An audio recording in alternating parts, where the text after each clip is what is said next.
J-E-L-L-O. The Jell-O program starring Jack Benny with Mary Livingston, Phil Harris, Kenny Baker, and yours truly, Don Wilson. The orchestra opens the program with No Wonder.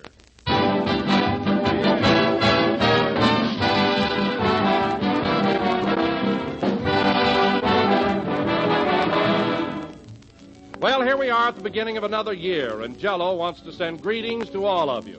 And we've received a letter that makes a swell New Year's greeting for us. It's from a woman who's been using Jell-O year in and year out for the past 37 years. She is Mrs. C.C. Brown of Huntington, West Virginia. And listen to what she writes. We bought our first package of Jell-O in December 1902. We lived in the country then and made few trips to a store, so the Jell-O was a bit of a luxury, saved for the holiday gathering of kin and friends.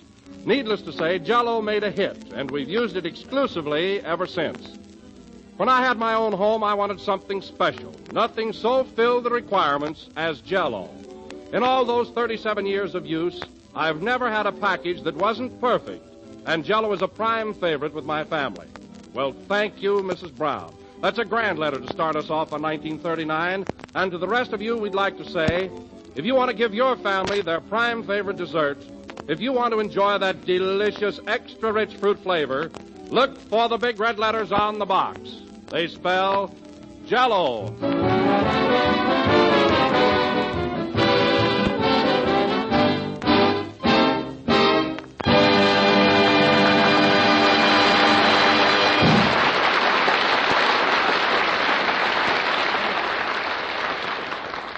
And now, ladies and gentlemen, this being the first day of the new year, it behooves me to introduce the star of this program in a manner befitting his dignity and position. Well. He is a man whose illustrious character and many fine qualities have my sincere admiration. Oh, Don, please. A man whose lovable nature and unselfish devotion to others... Say, Jack. Quiet, Mary. I want to hear this. Go ahead, Don. Whose unselfish devotion to others has endeared him to the hearts of his public. How true. So I bring you none other than that sparkling, scintillating, outstanding personality... That's not me. I'll kill myself. Jack Benny.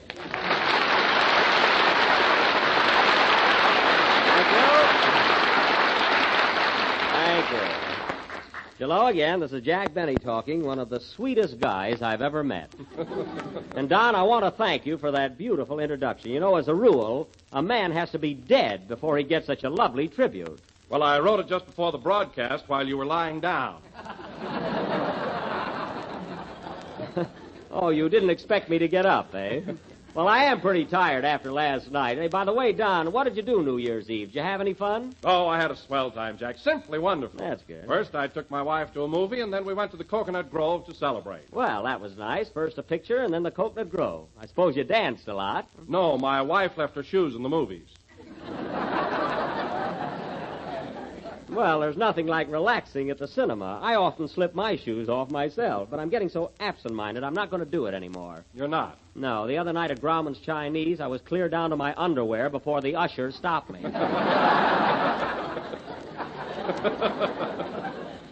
Oh, it was embarrassing. I can imagine. Well, tell me, Jack, how did you spend New Year's Eve? Any excitement last night? Well, I had a fairly good time, Don. I took Mary to the Wilshire Bowl, you know, where Phil Harris is playing. Oh, you did? Yeah. Say, you had a pretty good time in my place last night, didn't you, Jackson? Yes, I had a nice time, Philson. But as long as it was your place, you might have seen that I got a decent table. What are you talking about? Your table wasn't so far away. It wasn't. I was so far from the bandstand, I couldn't even see the circles under your eyes.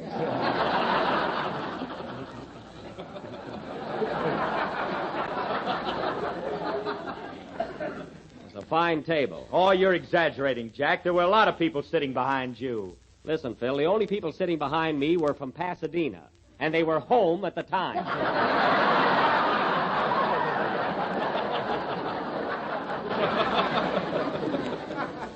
What a New Year's Eve. Well, Jack, maybe Phil couldn't help it. New Year's Eve's a big night, and after all, first come, first serve. That's what burns me up, Don. I was the first one in the place.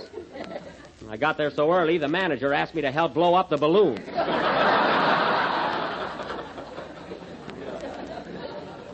How do you like that? Well, you got paid for it, didn't you? That's not the point. Now, let me tell you another thing, Phil. I don't mind my table being far away, but the next time you seat me behind a post, please see that there's a knothole in it. Behind a post. What are you talking about? Oh, never mind. Hello, Jack. Happy New Year. Happy New Year. I was just telling Phil about the fine table he gave us last night. Imagine seating us behind a post. It burns me up. You're crazy, Jack. We weren't behind a post. We weren't? No, that was a piece of confetti on your glasses.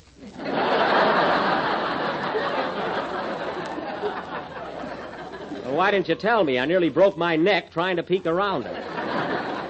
Anyway, post or no post, we were certainly sitting far enough away from everything. Well, I'm glad we were. I was so ashamed sitting next to you with that old-fashioned tuxedo you had on. Why don't you buy a new one? Oh, how often do I wear a tuxedo? Besides, it isn't so old. It isn't? No. Go on. I put my hand in your pocket and pulled out a program from Ford's Theater. Listen, Mary, that suit might be a little out of style, but they're still wearing single...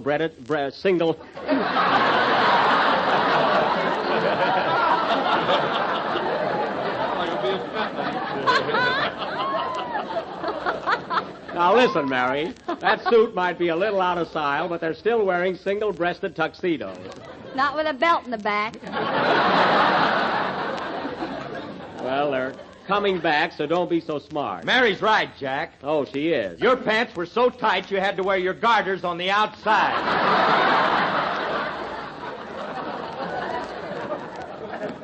Listen, Maestro, one more crack out of you, and you'll be leading the organ on the Lum and Abner program.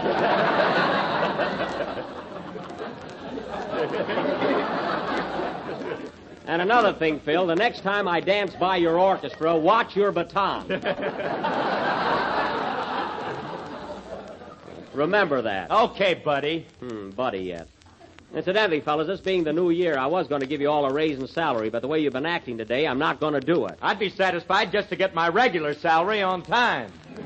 Now, wait a minute, Phil. Don't give me that. I put your check in the mail every Monday morning. Well, from now on, don't pin it on a postcard. I don't want people to know what I'm making.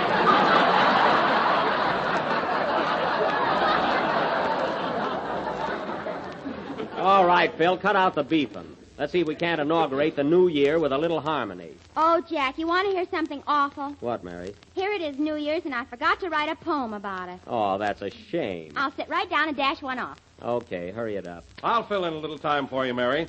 Ladies and gentlemen, while Miss Livingston is struggling with her latest brainchild, let me remind you that one of the best ways to start out the new year is to have Jell-O for dessert. Darn this pen. It is tempting, delicious, easy to make, and comes in 6 delicious flavors. Hey, Jack, how do you spell knowledge? With an N or a K? With a K. Strawberry, raspberry, cherry. With a capital K? Orange. Yes, a capital K. Lemon and lime, for heaven's sake.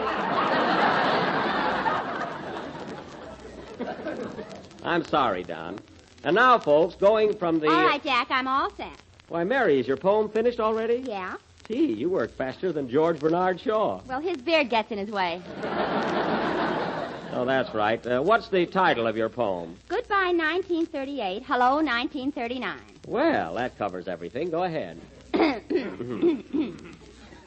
Oh, Happy New Year. Happy New Year. Please don't be a sad and blue year. These last 12 months have been sublime. So goodbye, 38. Hello, 39. Well, so far, nobody is screaming. You just wait. Oh. I wonder who this coming year will be our favorite movie star. Will it be Garbo or Sonia Heine? So goodbye, 38. Hello, 39. 90. What has this year in store for us? For thee and thou, and thy and thus. Will Don get fatter? Will Phil be gay? Will Kenny get knowledge with a capital K? I doubt it. I'd like to ask you, if I dare, will Jack continue to lose his hair? Mary. And when it's gone, will it stay away? Goodbye, 38. Hello, toupee.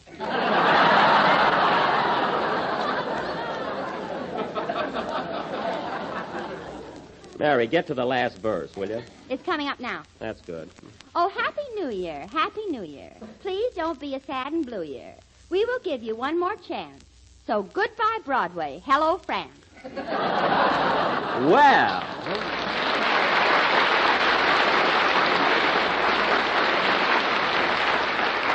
Mary, you finally did it. Hey, Phil, do you think you can follow Mary's poem with a number? I'll try. Okay, hit it, boys. Wait a minute. Come in. Mr. Benny? Yes? Oh, Happy New Year. Happy New Year. To the greatest man I know. And I bring you fondest greetings. There's a wagon. I must go.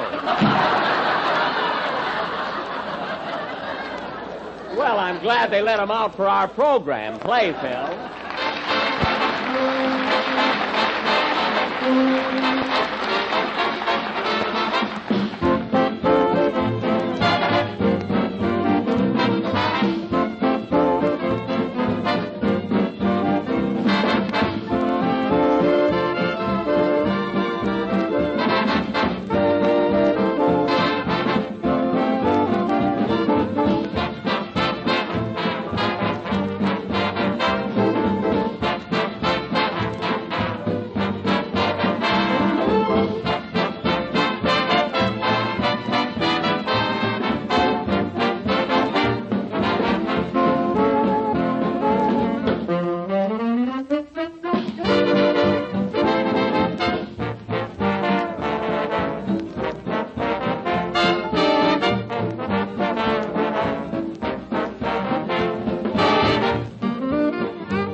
That was Say It With a Kiss, played by Phil Harris and his original orchestra.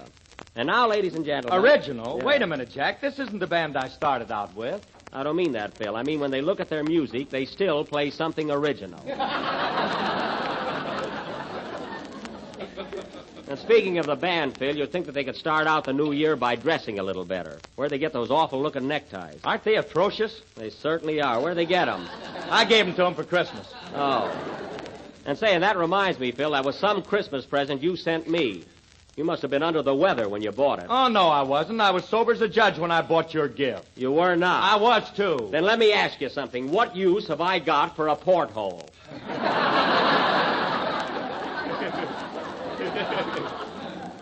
Isn't that a fine present, Mary? A porthole. Well, if your head gets any bigger, you can use it for a monocle. All right, don't make it any worse than it is. Oh, hello, Kenny. Hiya, Jack. Happy New Year. Well, Kenny, I see you're still celebrating. You must have had a good time last night. I'll say, I didn't get to bed until 10 o'clock. Gosh, I'm a wreck. Kenny, how can you be a wreck if you went to bed at 10 o'clock? I slept in a folding bed and I forgot to pull it down. Well, it's none of my business, Kenny, but would you mind telling me how you got into a folding bed without pulling it down first? I'm not going to tell till I get it patented.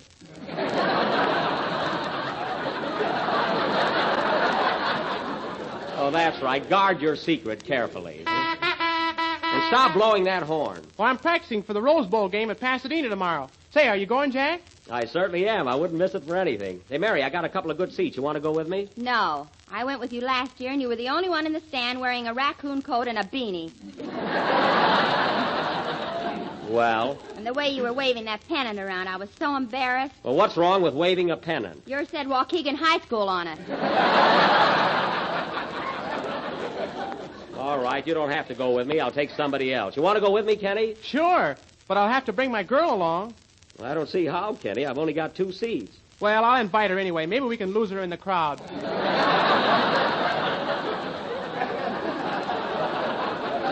Yes, that ought to solve our problem.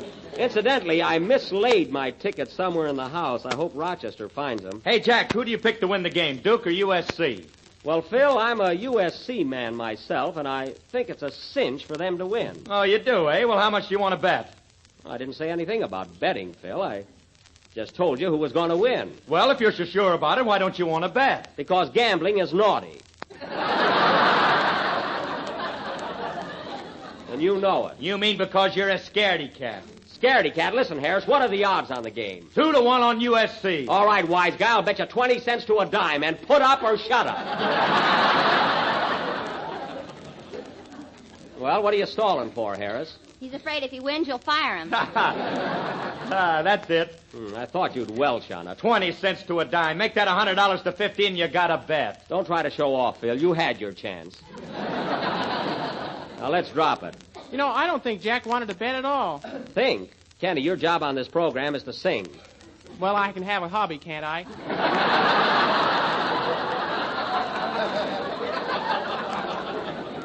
You better stick to stamps, Kenny, and go ahead with your song so we can get to do our play tonight. Okay. Hold it a minute. That must be Rochester. I asked him to call me. Hello? Hello, Mr. Benny. This is Rochester. Yeah, I was waiting for your call. Did you find my 2 tickets for the Rose Bowl game? No, I looked high and low. I can't find them anywhere. Oh, gone it. That's a shame. Well, keep on looking. They might be in the house. They must be in the house someplace. Okay. So long. So long. Say, boss, can I have tomorrow off? I got to go to a wedding in Pasadena.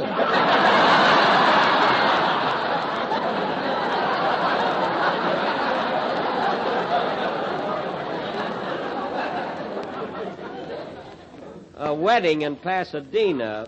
Tell me, Rochester, who's getting married? What was that, boss? I said, who's getting married in Pasadena tomorrow? Oh, aunt of mine. An aunt of yours, eh? Who's she marrying? Some fella that's going to be my uncle. Uh-huh, I see. Now, at what time does this wedding take place? They kick off about 1:30.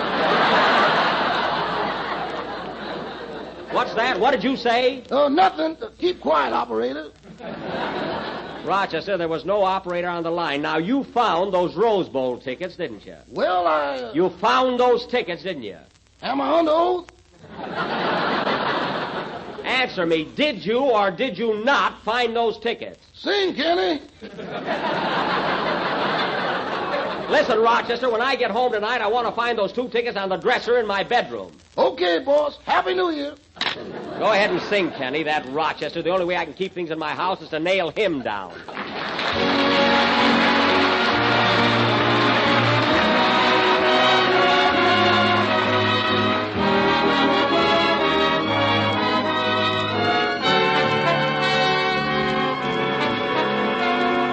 I promise you with heart sincere that I will always love you, dear.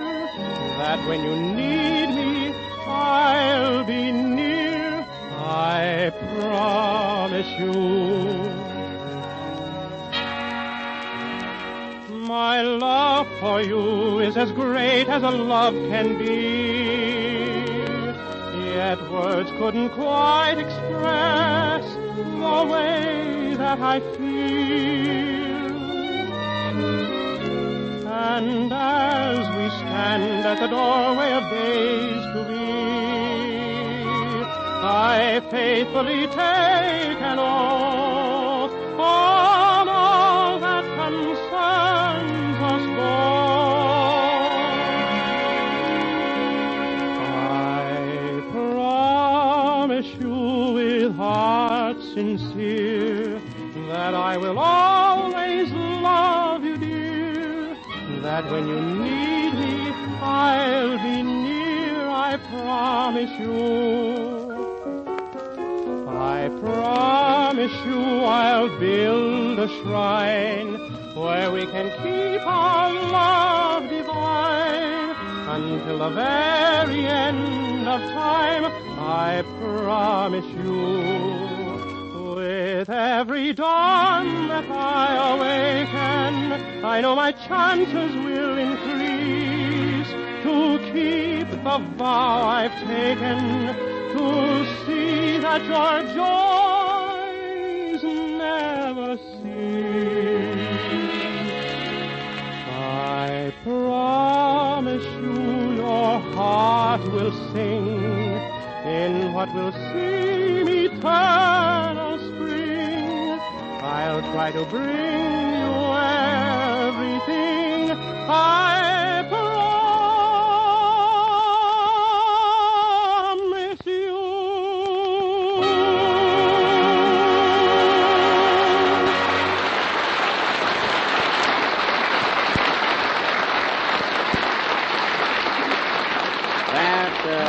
That was I Promise You, sung by Kenny Baker. And, Kenny, that was very good for a fellow who stayed up until 10 o'clock. Your voice hardly showed it. Oh, I'll pull myself together in a couple days. I hope so. And, Kenny, if you got to bed at 10 o'clock last night, how'd you get those awful circles under your eyes? I painted them on. Ain't I nuts? You sure are. And now, ladies and gentlemen, for our feature attraction this evening... I was going to paint wrinkles on my forehead, but my mother wouldn't let me. Well, she was right. And now, ladies and gentlemen... If I was Kenny's mother, I'd trade him in for an Airedale. Now, Mary, Kenny's mother wouldn't do that. And now, folks... We've got an Airedale. All right. If you two will quiet down, I'd like to get on with our play. And now, folks... You know something, Kenny? I never met your mother. Oh, you didn't? Phil, for heaven's sake, who cares? Now, let's get on with the play. Everybody's butting in here but Don. Well, I met Mrs. Baker. Oh. Well, I'm very happy to know it. And now, folks, going from Mrs. Baker to our feature attraction of the evening, this being the first day of the new year, tonight we are going to present an original play, a sort of a New Year's fantasy, entitled The New Tenant, or Goodbye 38, Hello 39. Now, I will... You stole that from my poem. Mary, that was just a coincidence, believe me. Now, in this fantasy, I will play the part of 1938. And Mary... You know, Jack, I read this play 4 times, and I still can't understand it. Well, in the first place, Kenny, our play is a little too deep. And in the second place, you're a little dope. Now, I will be 1938, and Mary will be Mrs. 1938, my loving, loyal wife. And we have 12 children. What are you laughing at? I don't know. It's censored. Then keep still. Now, our play opens in the home of Mr. and Mrs. 1938, who live in a big round house called the Earth. It is almost midnight on December 31st, and their lease is about to expire. Curtain. Music.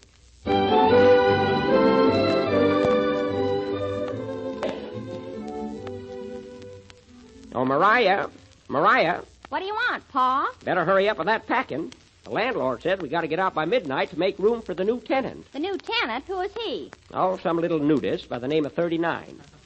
He don't know what he's getting into, does he, Ma? Nope. This house sure has been a mess, ain't it? You said it. Remember a couple of months ago when the bathtub ran over and got New England soaking wet? I sure do. And say, Pa, what about the time last spring when the roof leaked and we had to hang Los Angeles out to dry? Wasn't that awful? Yep. Hey, Pa, turn on the moon. I can't see what I'm packing here. Okay. Hey, Moon. What do you want, you old fossil? I want some light down here. And quit winking at my wife. Okay. Say, you want some milk, too? Milk? Yeah, a cow just jumped over me. Well, I'll be darned. Quit gabbing, Pa. We ain't got much time. That's right. Darn those shooting stars, they're having a feud again. Doggone it, Pa. Even with all our troubles, I kind of hate to leave here. So do I. After all, we did have a lot of fun. Remember the time that scallywag Howard Hughes flew around our house in 5.5 days? Do I?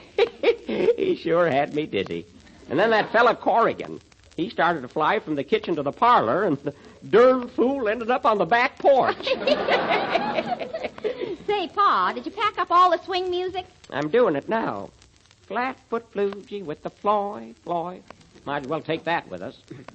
Say, Ma, it's 5 minutes to 12. We better start rounding up the kids. Where are they? Well, January, February, and March are outside playing on a cloud. Oh, where's April? He's taking a shower. Oh, he's always doing that. The rest of them are around here someplace. Well, tell him to stick close. We're going to leave in just a few minutes. I wonder who that can be. I'll go over and see. A tisket, a tasket. Boy, am I sick of that. Well, look who's here. Who is it, Pa? It's old man Mars from across the Milky Way. Hiya, Mars. Hiya, neighbor. Heard you were leaving tonight, so thought I'd drop over and say goodbye. Well, that was mighty sweet of you. Say, I sure handed you a scare a couple of months ago, didn't I? You certainly... Hey, what was the big idea, anyway? Well, I really didn't mean it. I was lighting a cigarette, and I reached down in the Hudson River to put the match out. And what happened? Well, my hand slipped, and I gave New Jersey a hot foot. You sure did. Say, Mars, you'll have to excuse me now. It's almost midnight, and I got to be getting out of here. So long. So long. Oh, say, I got my rocket ship outside. Can I give you a lift anywhere? No, thanks. We'll be all right. Say, those rocket ships smoke a lot, don't they? Yeah, the exhaust pipes are bad.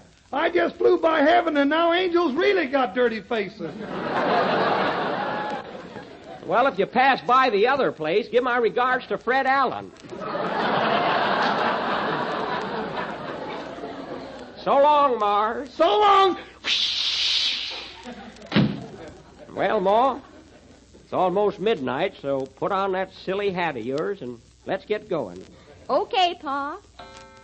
There's the first stroke of 12. I wonder what's keeping the new tenant. Don't worry, he'll be here. Doggone, Ma, I forgot to find out where we're moving to. Thought you bought a place over on Jupiter. No, but I took a look at Venus. Time's a-fleeting. We can't leave until that little brat gets here. That must be him now. Yep. Come in.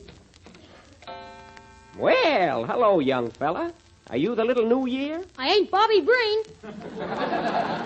Well, my boy, come right in. Well, this is it, young man. Tell me, what do you think of your new home? Boy, what a dump. This house could stand a lot of fixing up.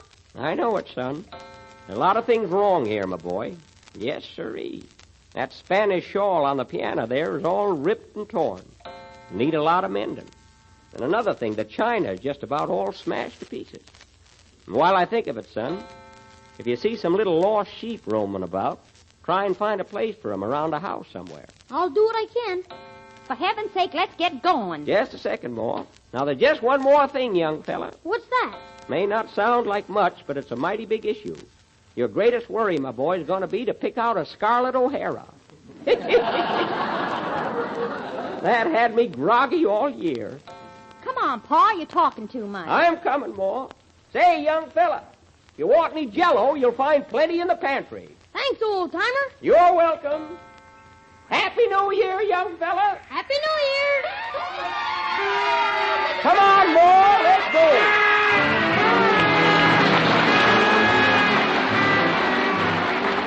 Here's a swell new dessert for the holiday season. It's one the whole family will enjoy, and it's easy to prepare. It's Jell-O butterscotch pudding. And until you've tried it, you don't know just how delicious a pudding dessert can be. Creamy smooth, rich and tasty, with that real old-fashioned butterscotch flavor that will bring the family back for more. Then try the new Jell-O vanilla pudding. Tempting, delicate, and full-flavored. And a Jell-O chocolate pudding, smooth and chocolatey, the kind that Mother used to make, but far quicker and easier. For all three Jell-O puddings take next to no time to prepare. There's only a few minutes cooking required. You'll find the simple directions on every package. And these new puddings will be a real surprise to you, for they're just as good as your own. Made with the same fine, wholesome ingredients, with a taste and texture you'll say is perfect. The best way to buy is to get 3 packages at a time. So ask your grocer for Jell-O butterscotch, vanilla, and a chocolate pudding. The real homemade kind. This is the last number of the 14th program in the new Jell-O series. And we will be with you again next Sunday night at the same time. Are you listening, Tommy? And now, ladies and gentlemen, I would like to announce that in response to many, many requests, and owing to a renewed and timely interest, we are going to present our version of Walt Disney's famous picture, Snow White and the Seven Dwarfs, next Sunday night. So if you missed it the first time, folks, be sure and tune in. And if you heard it, tune in anyway, as we're going to have a brand new Prince Charming. Guess who, folks?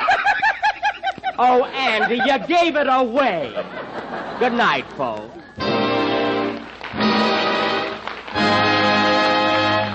K-E-L-L.